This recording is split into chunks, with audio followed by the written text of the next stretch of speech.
example of ATIS. It sounds really fast when we're in the airplane. That's because they do talk really fast.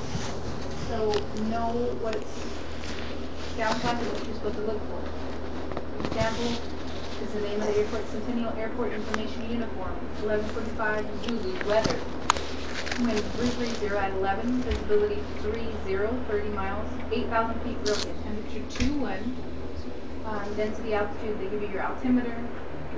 They say visual approach and use landing and departing runway 35, right and left departing runway 10, landing runway 28, and then they give you some notices to airmen, and they say advise on initial contact here in information uniform. So you call up ground and you say I have information uniform. You have all your instruments set.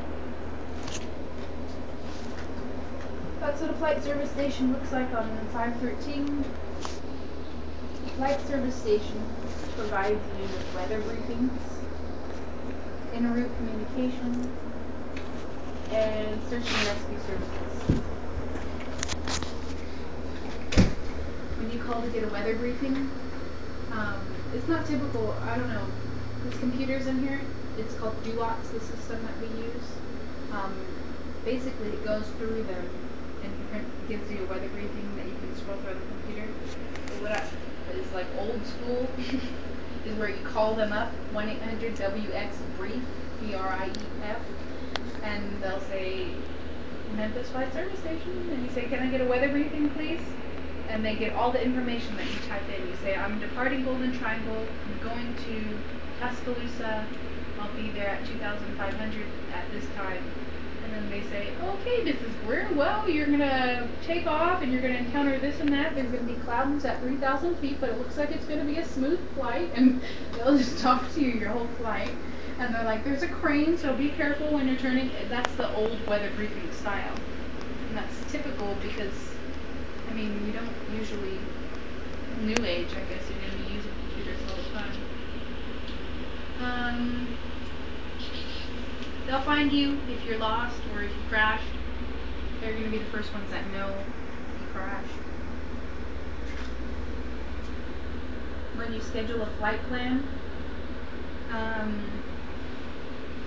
you can schedule a flight plan with them, letting them know. Say, for instance, you were going to go solo from point A to point B, and you want to file a flight plan in case the plane broke down, you got lost, somebody will come and find you, just in case of emergency. Right before you take off, you open your flight plan. You call them, you say, hi, my name's this is my call sign, I want to open my flight plan. They say, okay, it's open, bye, have a nice flight. When you get to point B, you call them and you say, I'm here, I'll cancel my flight plan. They say, okay, bye. What happens is if they don't hear from you after you've opened your flight plan, that means you're lost or you crashed or something. So they're going to know you're out of flight. They're going to say, okay, it's 5 o'clock. This guy was supposed to be here at 4 o'clock.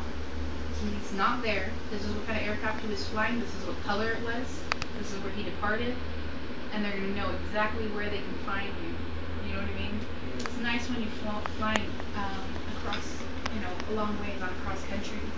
Not just locally, I mean, but it's nice. If you haven't closed or canceled your flight plan within 30 minutes after your estimated arrival time, the flight service station immediately issues a search and rescue party to come and find you.